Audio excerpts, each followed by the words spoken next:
আপনি ফ্রিল্যান্সিং শিখতে চাচ্ছেন তাহলে এই সম্পূর্ণ ভিডিওটি দেখুন। যদি সম্পূর্ণ ভিডিওটি দেখার ধৈর্য আপনার কাছে না থাকে তাহলে আপনি কিভাবে ধৈর্য ধরে ফ্রিল্যান্সিং শিখে সাকসেস নিয়ে আসবেন। আপনি যদি সত্যি ফ্রিল্যান্সিং শিখতে চান তাহলে ফ্রিল্যান্সিং শেখার আগে আপনাকে কি কি স্কিল শিখে রাখতে হবে তা যদি আপনার না জানা থাকে তাহলে ফ্রিল্যান্সিং শিখতে এসে আপনি অনেক বড় ভুল করবেন। কারণ ফ্রিল্যান্সিং করতে এসে যদি সাকসেস না হতে পারেন তাহলে অনেক মানুষ অনেক ধরনের কথা শোনাবে। সফল হতে হলে আগে জেনে নিন কি কি স্কিল শিখতে হবে ফ্রিল্যান্সিং শেখার আগে। আসসালামু আলাইকুম এভরিওয়ান, আশা করছি সকলে অনেক ভালো আছেন। লার্ন বিডি ইনস্টিটিউটের পক্ষ থেকে আরো একটি নতুন ভিডিওতে আপনাদের সকলকে স্বাগতম জানাচ্ছি। আমরা এই চ্যানেলের মধ্যে প্রতিনিয়তই ডিজিটাল মার্কেটিং এর উপরে বিভিন্ন ধরনের টিপস এন্ড ট্রিক্স শেয়ার করে থাকি। আপনি যদি এই সকল ভিডিও দেখতে আগ্রহী হন তাহলে আমাদের চ্যানেলটি সাবস্ক্রাইব করে রাখুন। কারণ এরকম নিত্য নতুন ভিডিও আমরা প্রতিনিয়তই আপলোড করে থাকতেছি। আপলোড করার সাথে সাথে সবার প্রথম পৌঁছে যাবে নোটিফিকেশনে আপনার কাছে। সো দ্রুত চ্যানেলটি সাবস্ক্রাইব করে ফেলুন। বেশি কথা না বলে চলুন মূল ভিডিওর দিকে যাওয়া যাক। আজকে আমাদের ভিডিওর মূল টপিকটি ছিল আমরা ফ্রিল্যান্সিং করতে চাচ্ছি, আমাদেরকে ফ্রিল্যান্সিং শেখার আগে কি কি স্কিল শিখতে হবে। আপনাকে সাধারণত দুইটা স্কিল শিখে আসতে হবে এবং একটা অ্যাক্সেসরিজ থাকতে হবে। আপনার যদি ফ্রিল্যান্সিং করতে এসে দুইটা স্কিলের মধ্যে একটি মিস হয়ে যায় তাহলে আপনি ফ্রিল্যান্সিং করতে পারবেন না। এর জন্য আপনাকে অবশ্যই দুইটা স্কিলের মধ্যে দুইটা স্কিলে আপনার মধ্যে ভালোভাবে শেখা থাকতে হবে, ভালোভাবে জানা থাকতে হবে। এক নাম্বার স্কিলের মধ্যে রয়েছে আপনাকে অবশ্যই কম্পিউটার ইউজ করা জানতে হবে। কম্পিউটার ইউজ করা বলতে আমি সাধারণত কম্পিউটার ব্রাউজিংটাকে বোঝাচ্ছি না। আমি কম্পিউটার ইউজ বলতে বোঝাতে চাচ্ছি আপনাকে অবশ্যই মাইক্রোসফট ওয়ার্ড জানতে হবে ভালোভাবে। আপনাকে মাইক্রোসফট এক্সেল জানতে হবে এবং সেটা এক্সপার্ট হতে হবে সেই বিষয়ে। আপনাকে মাইক্রোসফট পাওয়ার পয়েন্ট জানতে হবে।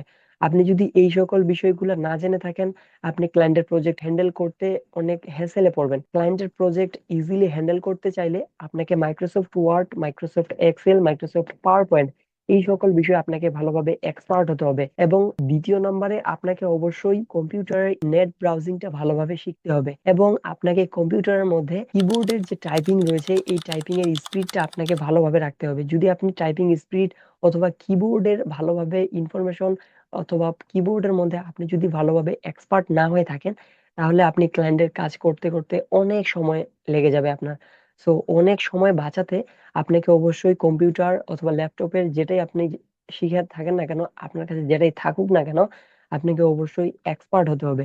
তাহলে আপনি ইজিলি ক্লায়েন্টের কাজগুলোকে দ্রুত করতে পারবেন। প্রথম নাম্বার আমি পয়েন্ট বলেছি আপনাদেরকে অবশ্যই কম্পিউটার ইউজিং জানতে হবে। কম্পিউটার ইউজিং বলতে আমি যে সকল বিষয় বললাম এই সকল বিষয়কে ইনক্লুড করছি। এই সকল বিষয় যদি আপনার জানা থাকে তাহলে আপনি প্রথম ধাপ ওকে করে ফেলছেন।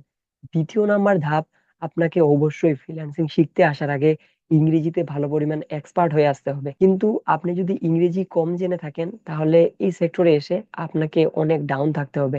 আপনি ক্লায়েন্ট হ্যান্ডেল করতে অনেক সময় লাগবে আপনার, আপনি অনেক পিছিয়ে থাকবেন, আপনার ক্লায়েন্ট প্রজেক্ট ম্যানেজ করতে অনেক সময় লাগবে, আপনি ক্লায়েন্টের সাথে জুম মিটিং করতে পারবেন না। যার ফলে আপনাকে ইংরেজিতে অনেক দক্ষ হতে হবে। তবে আপনি যদি এটা কম জেনে থাকেন কিন্তু আপনি চাচ্ছেন আপনার ফ্রিল্যান্সিং করা অনেক দরকার, আপনি ফ্রিল্যান্সিং শিখতে অনেক আগ্রহী, তাহলে আপনি চাইলে আমার ডিসক্রিপশনে দেওয়া একটা ভিডিও রয়েছে অথবা এন্ড স্ক্রিনে ভিডিওটা পেয়ে যাবেন। যদি সেই ভিডিওটি দেখেন সেই ভিডিওর মধ্যে আমি আপনাদের জন্য জানিয়েছি কিরকম আপনাদের ইংরেজি জানা থাকলে আপনিও ফ্রিল্যান্সিং করতে পারবেন। বেশি দেরি না করে ওই ভিডিওটিও দেখে আসতে পারেন, তাহলে আপনার ইংরেজির বিষয়টি ক্লিয়ার হয়ে যাবে। তো আমি প্রথম নাম্বার বিষয় আপনাদেরকে বলেছি কম্পিউটার ইউজিং জানতে হবে।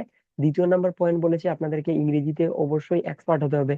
এবং যদি এক্সপার্ট না থেকে থাকেন কেমন পরিমাণ ইংরেজি জানলে আপনি ফ্রিল্যান্সিং করতে পারবেন এর জন্য এই ভিডিওটি আমি ডিসক্রিপশন বক্সে দিয়ে রেখেছি, আপনি ডিসক্রিপশন বক্সে চেক করতে পারেন।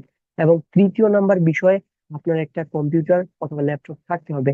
কখনোই ফোন দিয়ে এই সেক্টরে গ্রো করা সম্ভব নয়। যদি এই সেক্টরে ভালোভাবে গ্রো করতে চান তাহলে অবশ্যই আপনাকে একটা কম্পিউটার থাকতে হবে। তো এতক্ষণ সময় নিয়ে ভিডিওটি আপনি দেখেছেন এর মানে আমি বুঝে গেছি আপনার মাঝে অনেক ধৈর্য রয়েছে। আপনি এতক্ষণ ধরে ভিডিওটা দেখেছেন এর জন্য আমি আপনাকে একটা আরো একটা অ্যাডভান্টেজ ছোট টিপস শেয়ার করতে চাই, যে টিপসটা অন্যরা পাবে না কারণ তারা সম্পূর্ণ ভিডিওটা দেখেনি। আপনি যেহেতু দেখেছেন এই জন্য আমি আপনাকে বলতেছি যে আপনি যদি এখন পর্যন্ত হেসেলের মধ্যে থেকে থাকেন যে আপনার জন্য এই বাংলাদেশের মধ্যে কোন ইনস্টিটিউটটি বেস্ট হবে, আপনার শেখার জন্য কোন ইনস্টিটিউটটি সবথেকে সেরা, এই ধরনের হ্যাসেলে থেকে থাকেন, এর জন্য আমি পূর্বেই একটি ভিডিও তৈরি করে রেখে দিয়েছি। সেই ভিডিওতে আমি বুঝিয়ে দিয়েছি যে কোন ইনস্টিটিউটটি আপনার জন্য সেরা, কোন ইনস্টিটিউট থেকে শিখলে আপনি সবথেকে ভালো শিখতে পারবেন এবং আপনার জন্য সবথেকে ভালো হবে। আপনি সেই ভিডিওটি দেখতে চাইলে অবশ্যই এন্ড স্ক্রিন থেকে সেই ভিডিওটি দেখে আসতে পারেন। আমি এই ভিডিওটির লিঙ্কটি ডিসক্রিপশনের মধ্যেও দিয়ে রাখবো। তো আজকের ভিডিওটি তাহলে আমরা এ পর্যন্ত রাখতেছি। নতুন ভিডিও আসা অব্দি সকলে সুস্থতা কামনা করছি এবং ভালো থাকবেন, সুস্থ থাকবেন। আল্লাহ হাফেজ।